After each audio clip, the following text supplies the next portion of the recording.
Hey honeybees, hope you're doing well. Today we are going to be reading Wishtree, starting with chapter 10, and I'm excited. We're getting more into the story. This is getting good. Okay, so chapter 10. When you stand still for over 2 centuries while the world whirls past, things happen.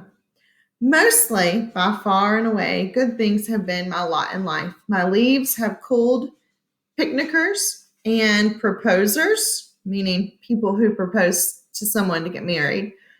Beneath my bows, vows have been made.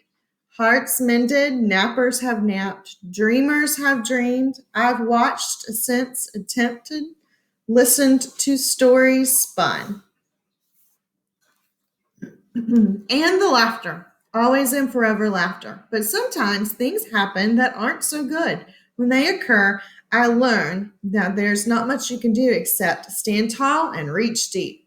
I have, for example, been hacked at, carved in, used for target practice. I have been underwatered, overpruned, fertilized, and fussed over, ignored and neglected. I have been struck by lightning, battered by sleet. I have been threatened with axes, chainsaws, diseases, and insects. I have tolerated the sharp claws of squirrels and nagging pokes of woodpeckers. I have been climbed by cats and dogs, marked by dogs.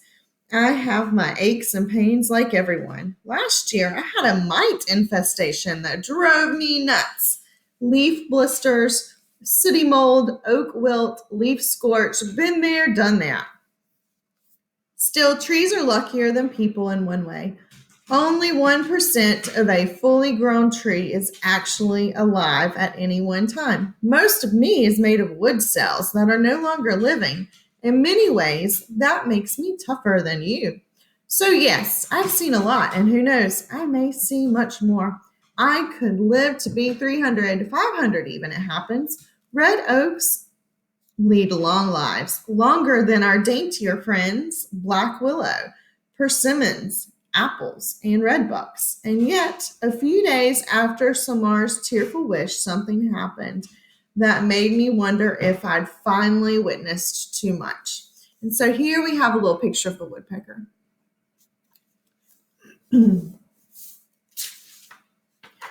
That's the end of chapter 10. I just want to say, I want to repeat one of the lines because I thought it was pretty powerful. It says, sometimes things happen that aren't so good. When they occur, I've learned that there's not much you can do except stand tall and reach deep.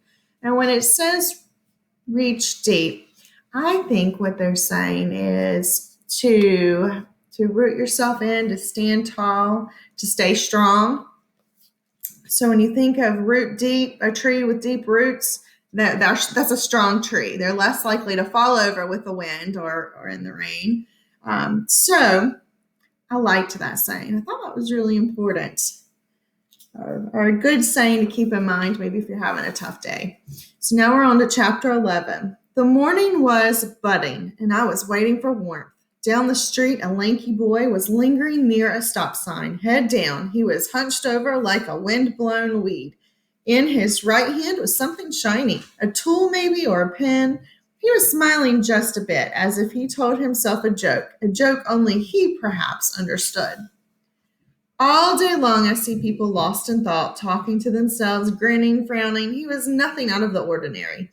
I was in the midst of a conversation with Bongo, who had just pointed out to me that I was a year older, 216 rings old to be precise. So you count the age of a tree, you can by counting the number of rings inside of them, but you have to cut the tree down to be able to do that. Okay, another sprout day, I said. I still feel like a sapling. Sapling is a baby plant. You don't look a day over 150, Bongo replied. Best looking tree on the block. I paused for comic relief, getting up there.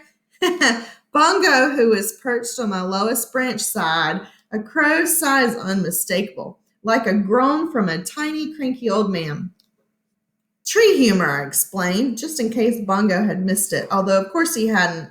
Bongo misses nothing. Because I'm so tall. Really, Red? Bongo stretched admiring her lustrous blue-black wings. That's the best you got for me this morning? Maybe you'd appreciate my joke more if you weren't so sensitive about your stature, I teased. Corvids don't give a flying tail feather about height, Bongo said. Smarts, willies, trickery, cunning, that's what counts in our neck of the woods. Corvids is a fancy name for birds like crows, ravens, jays, and magpies. Bongo says she's too classy for a label as common as crow. A soft wind tickled my branches. Spring, that old rascal, was teasing us with the promise of warmer days. We have a few of those. The truth is, I said, it doesn't matter what size you are, Bongo. We grow as we must grow, as our seeds decided long ago. Red, way too early in the morning for the wise old tree routine. Bongo gave me a gentle peck. Although you're right, it doesn't matter how tall you are. In a fluttery blur, she sailed to a telephone pole far above my leafy canopy. Not when you can fly, pal. At almost the same moment, Samar and the boy who lived in the greenhouse, Stephen, stepped onto their porches.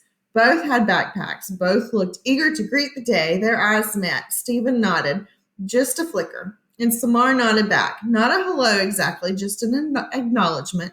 Stephen ran off toward the elementary school down the street, but Samar hesitated.